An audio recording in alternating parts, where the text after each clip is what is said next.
Hello नमस्कार जय हिंद साथियों, आप सभी लोगों का बहुत बहुत स्वागत करता हूं पैरामेडिकल के number 1 YouTube channel total learning पे।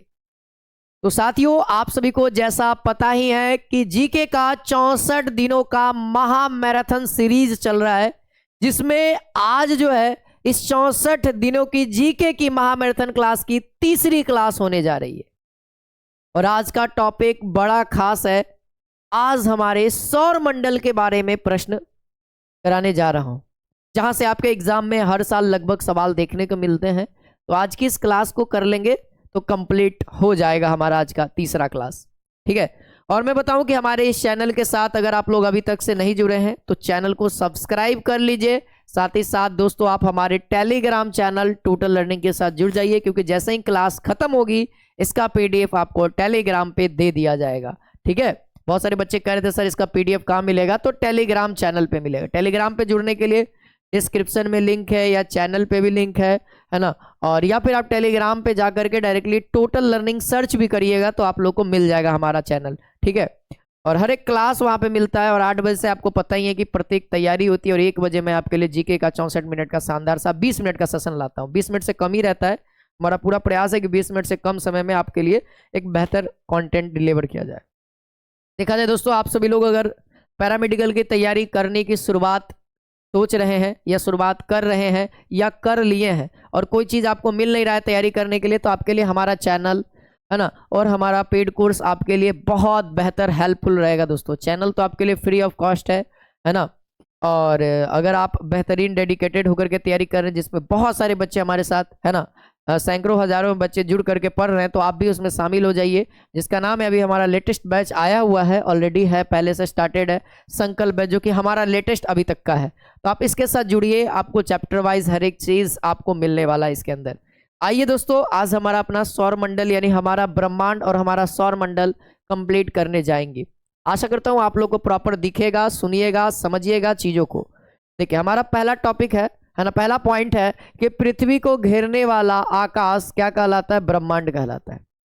ब्रह्मांड का अध्ययन दोस्तों है ना कॉस्मोलॉजी कहते हैं। दूसरा पॉइंट है कि ब्रह्मांड का अध्ययन कॉस्मोलॉजी कहलाता है। ये सवाल आपके एग्जाम में आया हुआ है जीके के सेक्शन में। ये कहता है ब्रह्मांड में लगातार प्रसार की घटना, यानी ब्रह्मांड लगातार फैल रहा है, इस घटना को किसने बताया था? बिग बैंग थ्योरी ने। बिग बैंग थ्योरी ने जॉर्ज लेमेंटेयर ने बनाया था, है ना। बिग बैंग थ्योरी है, एक घटना है, एक बात बताया गया है कि ब्रह्मांड का निर्माण कैसे हुआ। और ब्रह्मांड अभी देखिएगा तो ब्रह्मांड अभी भी फैल रहा है ना, फैल रहा है। तो इसके बारे में कौन बताते हैं? बिग बैंग थ्योरी बताता है। और जो कि बिग बैंग थ्योरी किसने दिया था? जॉर्ज लेमेंटेयर ने। लेमेंटेयर याद रखिएगा ज्यादा से ज्यादा, ठीक ना। देखिए, वही चीज है यहाँ पे, ब्रह्मांड के उत्पत्ति में सर्वाधिक मान्य सिद्धांत, यानी कि ब्रह्मांड की कैसे उत्पत्ति हुई, जो सबसे अधिक माना जाने वाला है वह है महाविस्फोटक, जिसको हम लोग बिग बैंग थ्योरी कहते हैं, जो यहाँ पे बताया हुआ है। ठीक है। आगे बात करते हैं बिग बैंग थ्योरी यानी बिग बैंग सिद्धांत का जो प्रतिपादन था बेल्जियम के है ना जॉर्ज लेमेंटियर है ना, जो कि 1994 से 1996 में दिया था, है ना। जॉर्ज लेमेंटियर ने दिया था। आगे अगर बात करते हैं आधुनिक खगोल शास्त्र का जनक, ध्यान दीजिएगा, आधुनिक खगोल शास्त्र का जनक कॉपरनिकस को बताया जाता है, जो कि पोलैंड के रहने वाले थे। कहाँ के? पोलैंड के। कॉपरनिकस को आधुनिक है ना खगोल शास्त्र का जनक माना जाता है। अगला पॉइंट है कि सूर्य का है ना, सूर्य जो है, सूर्य सौर मंडल का केंद्र है और पृथ्वी इसकी परिक्रमा करता है। यह किसने कहा था? कॉपरनिकस ने कहा था, है ना। सूर्य क्या है बाबू? ध्यान देना, कॉपरनिकस ने, याद रखना, कॉपरनिकस ने क्या कहा है कि सूर्य सौर मंडल का केंद्र है ना, और पृथ्वी इसके चारों ओर चक्कर लगाती है। ठीक है। आगे बात करते हैं, तो अगला पॉइंट है कि पृथ्वी ब्रह्मांड का केंद्र है और सूर्य इसकी परिक्रमा करता है। कहा था टॉलमी ने। टॉलमी ने क्या कहा था? कि पृथ्वी ब्रह्मांड का केंद्र है ना। उल्टा बात कर रहे हैं, देख लो, है ना, और सूर्य इसकी परिक्रमा करता है, यह कहा था किसने? टॉलमी ने कहा था। अच्छा, आगे बात करते हैं, ग्रहों की गति का प्रतिपादन किया था क्लेपियर ने। याद है, आप लोग पढ़ेंगे फिजिक्स के अंदर क्लेपर का नियम, तो वही है, जर्मनी के वैज्ञानिक थे, क्लेपियर ने। आगे बात करते हैं दोस्तों, अगला पॉइंट है कि ब्रह्मांड का लगातार विस्तार हो रहा है, यह बताया था, है ना। देखो भाई, अब ये ब्रह्मांड का प्रसार हो रहा है, ये तो बिग बैंग थ्योरी बोलता है, लेकिन कौन से व्यक्ति बताते हैं? तो व्यक्ति है ना एडविन हब्बल 1920 में बताते हैं। एडविन हब्बल 1920 में बताते हैं कि ब्रह्मांड लगातार विस्तारित हो रहा है ना। अच्छा अगला बात करिए सौर मंडल का विकास, है ना। सौर मंडल का विकास जो है दोस्तों, है ना, 4.5 अरब वर्ष से पूर्व से हो रहा है। 4.5 अरब वर्ष पहले से हो रहा है, विस्तारित हो रहा है और आज भी हो रहा है ना। तो माना जाता है कि एक ऐसा समय आएगा कि विस्तारित हो रहा है और एक समय आएगा कि अब फिर वो सिकुड़ना चालू करेगा, अब फिर एक जगह पॉइंट बन जाएगा, फिर विस्फोट होगा, फिर फैलेगा, फिर पॉइंट बनेगा, फिर विस्फोट होगा, फिर फैलेगा, यही प्रक्रिया चलते रहेगी। ठीक है, बहुत करोड़ों साल लगेगा, है ना। हो सकता है हमारे जनरेशन का जनरेशन का जनरेशन का जनरेशन का जनरेशन का जनरेशन कितना जनरेशन पार कर जाएगा। ठीक है ना। ब्रह्मांड का मौलिक कण क्या है ना, है ना, याद रखिएगा। ब्रह्मांड का जो मौलिक कण है वो उसको हम लोग क्या कहते हैं, हिग्स बोसान। हिग्स बोसान, देखिए हिग्स बोसान, देखिए अब देखिए ये है हिग्स बोसान का अन्य नाम क्या है, गॉड पार्टिकल।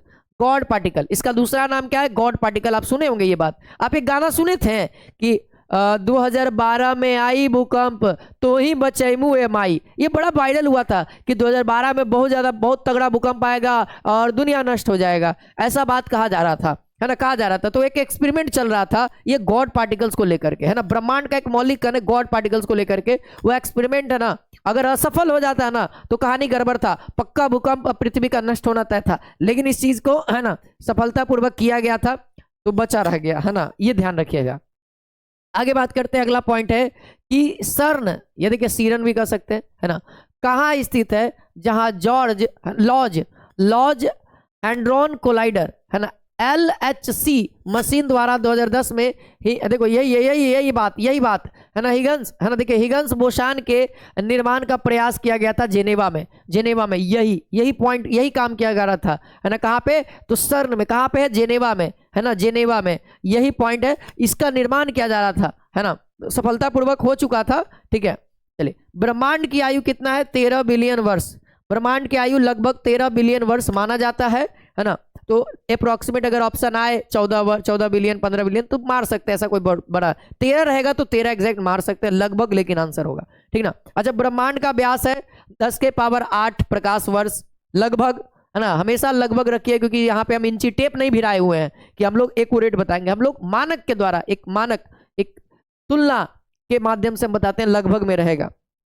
आगे, ब्रह्मांड में विस्फोटी तारा क्या कहलाता है, तो जो भी, है ना, ब्रह्मांड में तारा विस्फोट करता है उसको हम लोग अभिनव तारा या सुपरनोवा तारा कहते हैं। जो विस्फोट कर सकता है उसको क्या कहते हैं, अभिनव तारा या सुपरनोवा तारा कहते हैं। देखिए सुपरनोवा क्या है, तो मृत तारे का, जैसे क्या होता है ना कि कोई मर जाता है, जैसे सुने हैं कि आदमी मर जाता है और लहास रहता है, फूलते रहता, फूलते फूलते फूलते फूलते फट जाता है एकदम, वही बात है कि कोई तारा मर गया वो आ रहा, लेकिन हर तारा नहीं फटता, याद रखना, हर तारा नहीं फटता, ठीक है ना। तो वही बात है कि मृत तारे का विस्फोटक अवस्था क्या होता है, सुपरनोवा या अभिनव होता है। फट जाएगा ना तो फिर उसके बाद क्या बनेगा, अभिनव या सुपरनोवा, उसी को कहते हैं। चलिए आगे बात करते हैं। एक वर्ष में, है ना, तय की गई दूरी प्रकाश वर्ष कहलाती है। एक वर्ष में तय की गई प्रकाश के द्वारा दूरी, है ना, प्रकाश वर्ष कहलाती है। देखिए खगोलीय दूरी का सबसे बड़ा मात्रक पारसेक होता है, फिजिक्स के अंदर पढ़े होंगे आप, है ना, दूरी का सबसे बड़ा मात्रक पारसेक होता है ना, अक्सर आते रहता है एग्जाम में। एक पारसेक बराबर होगा 3.26 प्रकाश वर्ष के, 3.26 प्रकाश वर्ष के। आगे बात करते हैं, प्रकाश वर्ष मात्रक है किसका, दूरी का। अक्सर जीके में बाबू एकदम मोस्ट VVI है, अक्सर आते रहता है ना। आगे बात करते हैं, एक प्रकाश वर्ष बराबर है, तो देखिएगा 9.46 गुने 10 के पावर 12, क्या करेंगे आप, 10 के पावर 12, या अगर मीटर में बात करेंगे तो 10 के पावर 15, है ना, 9.46 गुने 10 के पावर 15 मीटर, ठीक है। और इसी को लगभग हम लोग 10 के पावर 16 मीटर भी कह देते हैं, लगभग, क्योंकि ये लगभग 10 है और 10 बढ़ जाएगा एक, है ना। अगला बात करते हैं, आकाश गंगा है। आकाश गंगा क्या है, आकाश गंगा तो गैसों, बादलों, धूलकण और अरब तारों का समूह, है ना, हमारी, है ना, अरब तारों का समूह है। आकाशगंगा क्या है, तो देखो गैस हो गया, बादल हो गया, धूलकण हो गया, अरब तारों का समूह हो गया, है ना। तो ये क्या है दोस्तों, आकाशगंगा है। अच्छा, जो हमारा सौर मंडल है जिसके अंदर पृथ्वी, है ना, शुक्र, बुध, मंगल, अरुण, वरुण, बृहस्पति, ये सब जो हैं चक्कर लगा रहे हैं और अनेकों तारे हैं, इनका निर्माण कैसे हुआ आप सोचे हैं।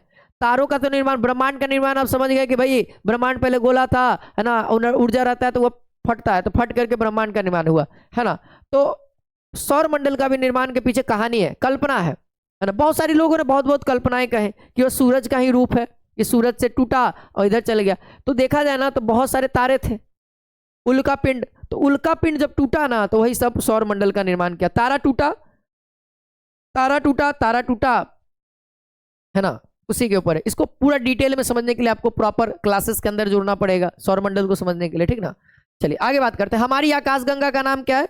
हमारी आकाश का नाम, गंगा का नाम है दुग्ध मेखला। इसी को हम लोग मिल्की वे के नाम से जानते हैं, इसी को हम लोग मिल्की वे के नाम से जानते हैं, मिल्की वे, मिल्की वे के नाम से जानते हैं ना, दुग्ध मेखला, ठीक है, दुग्ध मेखला याद रखना, है ना। हमारा सौरमंडल या सूर्य जिस आकाश गंगा में स्थित है, हमारा सौरमंडल या, है ना, सूर्य जिस आकाश गंगा में स्थित है उसका नाम क्या है? दुग्ध मेखला या मिल्की वे के नाम से हमारी आकाश गंगा है, जहां पृथ्वी भी है ना। आकाश गंगा की आकृति कैसी होती है? सर्पिलाकार होती है। सर्पिलाकार मतलब समझते हैं? ऐसे, ऐसे देखिएगा, है ना, ऐसा ही आकार रहेगा। आप लोग देखिएगा, आप गूगल पे सर्च करके देखिएगा एक बार कि दुग्ध मेखला का आकार कैसा है, तो ऐसा कुछ दिखेगा, ऐसा दिखेगा, और बीच में कुछ वाइट, है ना, कुछ ऐसे ऐसे ऐसे ऐसे, है ना, धुआं धुआं धुआं धुआं चारों तरफ दिखेगा, ठीक है। ऐसा ऐसा बहुत सारा, अनेकों अनेकों अनेकों करोड़ों होगा, है ना, अनेकों मतलब करोड़ों में। आकाश गंगा की सबसे नजदीकी मंदाकिनी का नाम क्या है? मंदाकिनी, इसको मंदाकिनी भी कहते हैं, है ना, हमारी मंदाकिनी। तो मंदाकिनी के जो नजदीकी जो आकाश गंगा है, सोच लो एक बड़ा आकाश गंगा के अंदर एक छोटा सा 31वां सौरमंडल है, और उस सौरमंडल के 31वां भाग पृथ्वी है। पृथ्वी देख लो कितना लोग है, और वैसा एक और बहुत सारा है। वैसे सबसे नजदीकी में देवयानी, या इसी को हम लोग, है ना, एंड्रोमेडा कहते हैं, जो सबसे नजदीकी ग्रह है ना, जो सबसे नजदीकी है, ठीक है। आगे बात करते हैं। आकाश गंगा मंदाकिनी को सर्वप्रथम देखा गया था, बृहस्पति ग्रह को खोजा था तो गैलीलियो ने। किसने?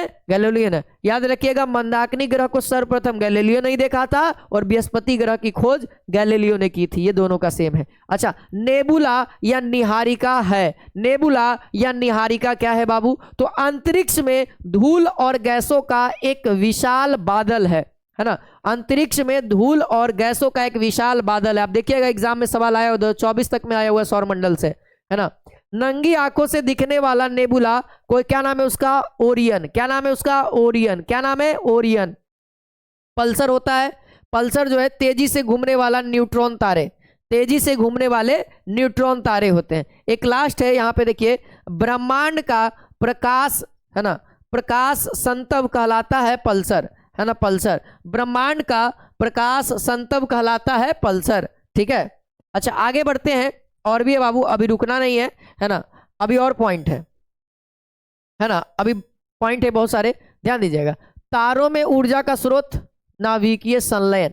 जैसे जैसे ऊर्जा देखिए, क्या सूर्य हमारा एक तारा है, तो उसके अंदर क्या है? नाभिकीय संलयन के कारण ऊर्जा होती है, हाइड्रोजन हीलियम।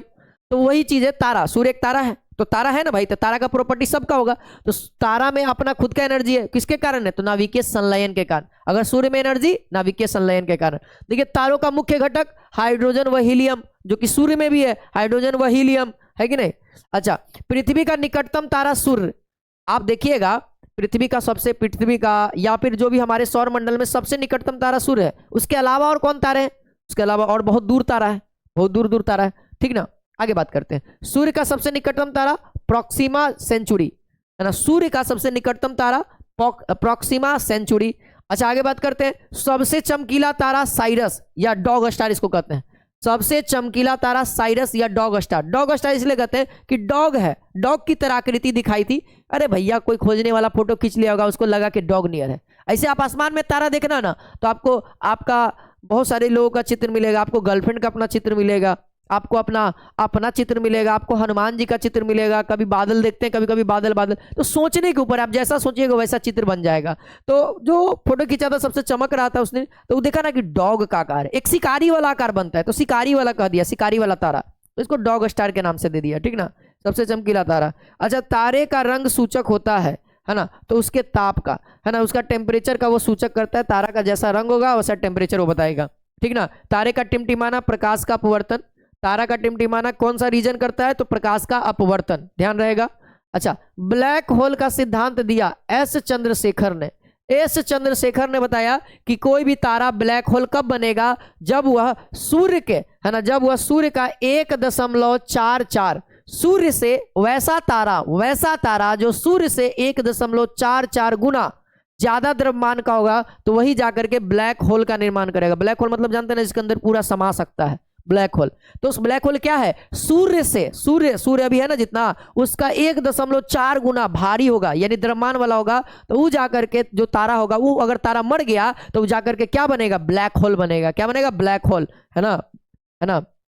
आगे बढ़ते हैं। एस चंद्रशेखर को नोबेल पुरस्कार दिया गया था 1983 में, 1983 में ब्लैक होल के लिए, है ना। वह सीमा जिसके बाहर तारे आंतरिक मृत्यु ग्रसित करते हैं कहलाता है चंद्रशेखर सीमा। अगर इससे नीचे होगा तो ब्लैक होल नहीं बनेगा, है ना, अभिनव तारा या सुपरनोवा बन करके टूट जाएगा। जबकि अगर उससे ज्यादा होगा, इस वाले सीमा से ज्यादा होगा, तो वह ब्लैक होल बनेगा, है ना, ब्लैक होल बनेगा। अच्छा, तारों की सुंदर आकृति क्या कहलाती है, तारामंडल, है ना, तारामंडल, है ना। हर एक तारा में बहुत सारा तारा रहेगा। सुना, तारामंडल में बहुत सारा तारा रहेगा, एक बहुत अच्छा एडजस्टमेंट रहता है ना, उसी को हम लोग तारामंडल कहते हैं। पटना में तारामंडल है, आपके बारे में बताएगा तारामंडल के बारे में, है ना। इंदिरा गांधी ऐसे करके है, हम लोग उसको तारामंडल के नाम से जानते हैं, ठीक है। तो देखो तारामंडल में कुल संख्या कितनी है, 89। तारामंडल की कुल संख्या कितनी है, 89। देखिए सबसे बड़ा तारा, है ना, सबसे बड़ा तारामंडल कौन है, देखिए तारामंडल टोटल तो 94 है ना, टोटल 94 है ना। 94 तारामंडल है, अलग अलग तारों का समूह तारामंडल कहलाता है। और वैसा समूह कितना है, 89 गो है हमारी हमारी ब्रह्मांड में, केवल हमारे क्या कहते हैं, आकाशगंगा में, दुग्ध मेखला में, मिल्की वे में, है ना, मंदाकिनी में, है ना, कितना 89। अब उसमें से एक सबसे बड़ा जो है, जिसका नाम है सेंटोरस, है ना, क्या है, सेंटोरस, जिसमें कितने तारों का समूह है, 94, यानी 94 गो तारा है। क्या गो है, 94 गो टोटल तारा है ना। आगे बढ़ेंगे, सबसे छोटा जो तारामंडल वो हाइड्रा, इसके अंदर 68 तारा हुआ है, 68 तारा यानी 68 तारों का समूह है ना। अच्छा, ध्रुव तारा देखिए, ध्रुव तारा भाग है तो लघु सप्तऋषि का, है ना। ध्रुव तारा जो है लघु सप्तऋषि का तारा है, और यह दिशा निर्धारण के लिए सहायक होता है। ध्रुव तारा हमेशा दिशा निर्धारण के लिए, और यह किस दिशा को इंगित करता है, अगर ध्रुव तारा दिखेगा तो समझ लेना वह उत्तर दिशा में है ना। ध्रुव तारा किस दिशा को सूचित करता है, तो वह उत्तर दिशा को। ध्रुव तारा जल्दी दिखता नहीं है बाबू, देखो यहाँ होगा, देखिए ध्रुव तारा जो है, देखिए ध्रुव तारा पुनः दिखाई देगा, है ना, कितना में, 2062 में। शायद हम लोग जिंदा रहें ध्रुव तारा को देखने के लिए, है ना। देखिए यहाँ पे धूमकेतु जो है, धूल, बर्फ व गैस से निर्मित पिंड है। धूलकेतु जो है वह धूल, बर्फ व गैस से निर्मित एक पिंड है, उसी को हम लोग धूमकेतु कहते हैं, ठीक है। और याद रखिएगा, है ना, धूमकेतु जो है, देखिएगा हली धूमकेतु दिखाई पड़ेगा 2062 में। 76 वर्षों में एक बार दिखाई देने वाला धूमकेतु, जिसको हम लोग पुच्छल तारा कहते हैं, पुच्छल तारा, इसका नाम क्या है दोस्तों, पुच्छल तारा। इसके बारे में किसने बताया था, है ना, हेली ने, और इसे इन्होंने अंतिम बार 1986 में देखा था, अंतिम बार 1986 में देखा गया। और अब कब दिखाएगा, 76 साल के बाद 1962 में, है ना, ये धूमकेतु दिखाएगा, धूमकेतु। वो ध्रुव तारा की बात नहीं कर रहा, ध्रुव तारा वहीं पर रुक गया, है ना। चलिए आगे बात करते हैं दोस्तों, आकार के अनुसार ग्रहों का क्रम, आकार के अनुसार ग्रहों का क्रम घटते क्रम में, यानी पहले सबसे बड़ा और लास्ट में सबसे छोटा। यानी बृहस्पति सबसे बड़ा पहला नंबर पे, और दूसरा सबसे बड़ा ग्रह शनि, तीसरा सबसे बड़ा ग्रह अरुण, चौथा वरुण, है ना, पांचवा पृथ्वी, है ना। यानी अगर आकार में पृथ्वी का अगर स्थान देखा जाए तो कौन सा होगा, पांचवा, है ना। आकार में देखा जाए पृथ्वी का तो पांचवा, और सबसे छोटा हमारा बुध हो जाएगा, है ना, जो कि 8वां पोजीशन पे है। हमारे आकाशगंगा में कितने ग्रह हैं, 8 ग्रह हैं। हमारे सौरमंडल में कितने ग्रह हैं, 8 ग्रह हैं, ठीक ना, है ना, 8 ग्रह हैं। देखिए सूर्य से दूरी के अनुसार ग्रहों की, तो सूर्य से दूरी जो है बढ़ते क्रम में, यानी सबसे कम बढ़ते क्रम में बुध का है सबसे कम, उससे ज्यादा शुक्र, उससे ज्यादा पृथ्वी, और सबसे ज्यादा दूर कौन है, वरुण। सबसे ज्यादा दूर कौन है, वरुण सबसे ज्यादा दूरी पे है, ठीक ना, इसीलिए, है ना, सबसे लास्ट में हो गया। और बुध क्या है, सबसे नजदीक में, इसीलिए सबसे ज्यादा नजदीक हो गया, ठीक है। देखिएगा सूर्य का केंद्रीय भाग, सूरज के बारे में बात करते हैं। सूर्य का केंद्रीय भाग को हम लोग केंद्र या कोण कहते हैं, सूरज का अंदर का, ठीक है। सूर्य का केंद्र का तापमान कितना होता है, 15 मिलियन डिग्री सेल्सियस। सूर्य के अंदर का कितना होता है, 15 मिलियन डिग्री सेल्सियस। सूर्य की परत का तापमान कितना होता है, 6000 डिग्री सेल्सियस। सूर्य का जो बाहरी परत होता है उसका टेम्परेचर कितना होता है, 6000। आएगा अभी बात आएंगे, देखिए ना, देखिएगा, सूर्य की बाहतम परत को हम लोग किरीट या कोरोना कहते हैं। सूर्य का जो बाहरी परत होता है किरीट या कोरोना होता है। ध्यान रखना, जब सूर्य ग्रहण होता है तो आप अपने मम्मी या पापा से सुने होंगे कि बाबू नंगी आंख से सूरज का किरण मत देखना। जब पूर्ण सूर्य ग्रहण होता है, पूर्ण सूर्य ग्रहण का मतलब पूरा अंधेरा छा जाएगा। हम अपने लाइफ में एक बार पूर्ण सूरज ग्रहण देखे हैं, बाकी जल्दी तो देखने को मिलता नहीं है पूर्ण सूरज ग्रहण, है ना।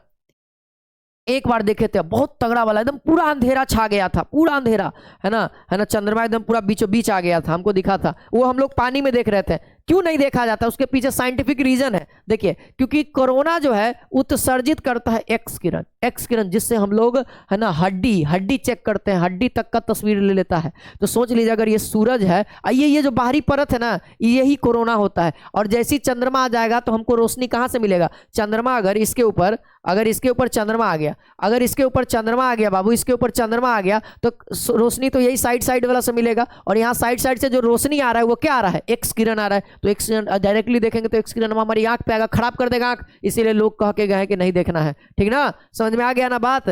चलिए आगे बात करते हैं, अगला पॉइंट पे बात करेंगे, है ना। सूर्य का दीप्तमान सतह क्या कहलाता है? प्रकाश मंडल, जहां से हम लोग को रोशनी मिलता है, हम लोग को जो ऊर्जा मिलता है वो है। कोरोना से नहीं मिलता है। कोरोना कब मिलेगा? जब ग्रहण लगेगा, तब पूरे तरीके से सूरज ढक जाएगा तो उसका केवल कोरोना बचेगा, तब मिलेगा। ठीक ना। प्रकाश मंडल की ऊपरी भाग को प्रकाशमान नहीं होता है। प्रकाश मंडल का ऊपरी भाग जो क्या होता है? प्रकाशमान नहीं होता, उसको वर्णमंडल या क्रोमोस्फीयर कहते हैं। ठीक है, क्रोमोस्फीयर कहते हैं। ठीक है, सूर्य का प्रमुख संगठक है तो हाइड्रोजन 71%, हीलियम 26% और बाकी अन्य तत्व 2.5%। ठीक ना।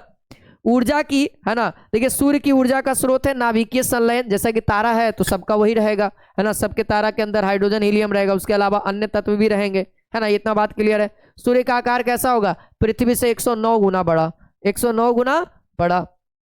ठीक है, अगर बात करें सूर्य एवं पृथ्वी के बीच की औसत दूरी तो देख लीजिए 149.598 गुने 10 के पावर 6 या 149.6 मिलियन किलोमीटर, मिलियन में किलोमीटर है। अच्छा, अगर आप बात करें सूर्य ग्रहण कब होता है बाबू? जब सूर्य और पृथ्वी के बीच में कौन आ जाए? चंद्रमा आ जाए। और सूर्य ग्रहण के टाइम ही आपको एक्स किरण दिखेगा, है ना। चंद्र ग्रहण कब होगा? जब सूर्य और चंद्रमा के बीच में पृथ्वी आ जाए। सूर्य और चंद्रमा ऐसे आमने सामने, उसके बीच में पृथ्वी आके टपक जाए तो उसको हम लोग चंद्र ग्रहण कहते हैं। चंद्र ग्रहण तो अक्सर आप लोग देखते रहते हैं, है ना। चंद्र ग्रहण, है ना, चंद्रमा जो है जीवाश्म ग्रह है। चंद्रमा को हम लोग क्या कहते हैं? जीवाश्म ग्रह के भी नाम से जानते हैं। याद रखिएगा, एग्जाम में अगर सवाल आएगा तो आप पॉइंट को क्लियर करिएगा, है ना, कि जीवाश्म ग्रह, है ना, कौन है? चंद्रमा है। पृथ्वी की एक परिक्रमा करता है ना, जो कि 27 दिन 8 घंटा लगभग लगता है। चंद्रमा को पृथ्वी का एक चक्कर लगाने में कितना लगता है? 27 दिन 8 घंटा। अगर अंतरिक्ष यात्री को आकाश का रंग कैसा दिखाई देता है? काला। अंतरिक्ष यात्री को आकाश का रंग कैसा दिखाई देता है? काला। हम लोग अभी पृथ्वी पर है तो कैसा दिखाई देगा? नीला। क्यों? प्रकाश के प्रकीर्णन के कारण आकाश का रंग नीला दिखता है, प्रकाश के प्रकीर्णन के कारण। हम लोग पृथ्वी से देखेंगे आकाश तो नीला दिखाई देगा, क्यों? प्रकाश के प्रकीर्णन का। लेकिन जब अंतरिक्ष से आकाश को देखेंगे तो काला दिखाई देगा, है ना। आगे बात करते हैं कुछ एक दृष्टि में, एक बार में फटाफट देख लेंगे। सौर मंडल का मुखिया सूर्य, ग्रहों की कुल संख्या 8, है ना। सबसे बड़ा और भारी बृहस्पति, दूसरा सबसे बड़ा शनि, सबसे छोटा बुध या मरकरी, है ना, और सबसे निकट जो है बुध ग्रह, है ना। आगे बात करते हैं। पृथ्वी का सबसे निकट ग्रह शुक्र ग्रह, है ना। सूर्य व पृथ्वी से दूर ग्रह वरुण, है ना। पृथ्वी का पड़ोसी शुक्र और मंगल, है ना। जैसे पृथ्वी है तो आगे में कौन है? शुक्र है और इधर कौन है? मंगल है। तो पड़ोसी कौन हो गया? यही दोनों, है ना, यही दोनों। याद रखिएगा, मंगल और बृहस्पति के बीच में, है ना, मंगल ग्रह और इसी के बीच में क्षुद्र होते हैं, क्षुद्र ग्रह पाए जाते हैं, है ना। क्षुद्र ग्रह किनके बीच में है? ये बृहस्पति ग्रह के बीच में पाया जाता है। आगे बात करते हैं। सबसे चमकीला ग्रह कौन है? शुक्र, है ना। यह सबसे चमकीला ग्रह का है, चाहे भोर का तारा कहा जाए, भोर का तारा, है ना, पृथ्वी की भगनी, है ना, ये सब कहा जाए तो वो शुक्र है ना। ये क्योंकि भोर में दिखाई देता है। जब आपको शुक्र ग्रह देखे, शुक्र ग्रह नंगी आंखों से देख सकते हैं, है ना। अभी लिखाया भी था, बताया भी उन्होंने, सुबह सुबह दिखेगा आपको, ठीक है। सबसे ठंडा ग्रह वरुण, सबसे ठंडा ग्रह वरुण, है ना। वरुण की खोज, है ना, कौन किए थे भाई? गैले द्वारा किया गया था। सीधा सीधा याद रखिए, गैले द्वारा 1846 ईस्वी में। सर्वाधिक उपग्रहों वाला बृहस्पति, सबसे अधिक उपग्रह किसका है? बृहस्पति का है। सबसे अधिक बृहस्पति का है। बिना उपग्रह वाला 2 गो है, बुध और शुक्र। बुध और शुक्र का कोई भी अपना उपग्रह नहीं। पृथ्वी का 1 गो है, चंद्रमा, है ना। लाल व हरा, लाल ग्रह के नाम से मंगल, हरा ग्रह के नाम से वरुण। लाल ग्रह से मंगल और हरा ग्रह से वरुण। पीला ग्रह से बृहस्पति और नीला ग्रह से पृथ्वी, है ना, प्रचलित है बाबू, अक्सर एग्जाम में आया हुआ है। लेटा हुआ ग्रह अरुण या फिर यूरेनस इनका नाम है ना। सर्वाधिक गैसों से घिरा हुआ अरुण है ना, सर्वाधिक गैस से घिरा हुआ। यूरेनस की खोज हर्शल द्वारा 1781 में किया गया। पॉइंट क्लियर है बाबू, इतना पॉइंट क्लियर होना चाहिए। सबसे कम घनत्व वाला शनि, शनि का इतना घनत्व कम है ना बाबू कि अगर पानी पे रखिएगा ना तो पानी पे तैरने लगेगा, फुटबॉल की तरह, फुटबॉल की तरह। शनि का घनत्व पानी से भी कम है ना, पानी से भी कम है। अच्छा देखिए यहाँ लिखा हुआ, पृथ्वी की बहन या सौंदर्य का देवता शुक्र को कहा जाता है। भोर या सांझ का तारा शुक्र यानी वीनस, शुक्र यानी वीनस, है ना। सबसे छोटा उपग्रह डिमोस, है ना। सबसे बड़ा उपग्रह बृहस्पति का है। और कौन है सबसे छोटा? ये मंगल का है, ये मंगल का है। किसका है? ये मंगल ग्रह, मंगल का उपग्रह है। किसका उपग्रह है? मंगल का, और सबसे छोटा है। सबसे बड़ा, है ना, तो याद रखिएगा गैनीमेड बृहस्पति का है। किसका है? गैनीमेड बृहस्पति का है। और एक बात कर देखिए, फोबास और डिमोस, डिमोस की बात कर रहे थे ना, फाबोस और डिमोस जो है वो मंगल के उपग्रह है। किसके हैं? मंगल के उपग्रह है। शनि का सबसे बड़ा उपग्रह टाइटन है, टाइटन है। दूसरा सबसे ज्यादा ग्रह किसके पास है? शनि के पास है। दूसरा सबसे बड़ा ग्रह भी क्या शनि है, और दूसरा सबसे ज्यादा ग्रह भी शनि के पास है। शनि के ग्रह में वलय या छल्ले होते हैं, याद रखिएगा, वलय या छल्ले वाले ग्रह कौन है? शनि। और कितना छल्ला है ना, कितना छल्ला है? 7 हुए। ये जो छल्ला आप देखते हैं शनि का आसपास चारों राउंड, वो क्या है मालूम है? क्षुद्र ग्रह है, क्षुद्र ग्रह, ठीक है, क्षुद्र ग्रह। आगे बात करेंगे, आगे बात करेंगे। शनि के रिंग्स की खोज, जो रिंग है, हम लोग बोल रहे हैं कि शनि है और इसके चारों ओर रिंग्स घूमते रहते हैं, तो वो एक तरह से क्षुद्र ग्रह है। और इसके बारे में कौन बताया था? गैलीलियो ने बताया था। किसने बताया था? गैलीलियो ने। सबसे तेज एवं सबसे धीमी गति से परिभ्रमण करने वाला ग्रह बृहस्पति, है ना। और सबसे तेज करने वाला बृहस्पति और सबसे कम करने वाला शुक्र ग्रह, है ना, शुक्र ग्रह, है ना। आगे बात करें, सबसे कम समय में पृथ्वी की परिक्रमा बुध 88 दिन में कर देता है ना। पृथ्वी के विपरीत दिशा यानी पूरब से पश्चिम में चक्कर लगाने वाला कौन कौन है? याद रखिएगा, जो देखो, है ना, पूरब से पश्चिम की ओर लगाने वाला, विपरीत दिशा का मतलब पूरब से पश्चिम की ओर लगाने वाला मात्र 2 ग्रह है, जो कि कौन है? शुक्र और अरुण है। बाकी जो पृथ्वी हो गया, बृहस्पति हो गया, ये सब क्या करता है? पश्चिम से पूरब चक्कर लगाता है, एक क्लॉकवाइज एक एंटी क्लॉकवाइज। तो ये लोग क्लॉकवाइज चलते हैं और हम लोग एंटी क्लॉकवाइज, यानी हमारा पृथ्वी एंटी क्लॉकवाइज चलता है। आगे बात करते हैं, पृथ्वी से सबसे निकटतम तारे का, है ना, तारे का प्रकाश पृथ्वी तक पहुंचने में लगा समय 4.2 वर्ष। जो सबसे नजदीकी तारा है उससे अगर प्रकाश हमारे पृथ्वी पर आएगा तो 4.2 वर्ष आएगा, है ना। सूर्य से 8 मिनट में आ जाता है ना, 8 मिनट में आ जाता है ना। देखिए, सूर्य तथा चंद्रमा से के प्रकाश पृथ्वी तक पहुंचने में, देखिए, सूर्य से जो प्रकाश आने में 8.3 मिनट, या इसको हम टोटल कह सकते हैं, है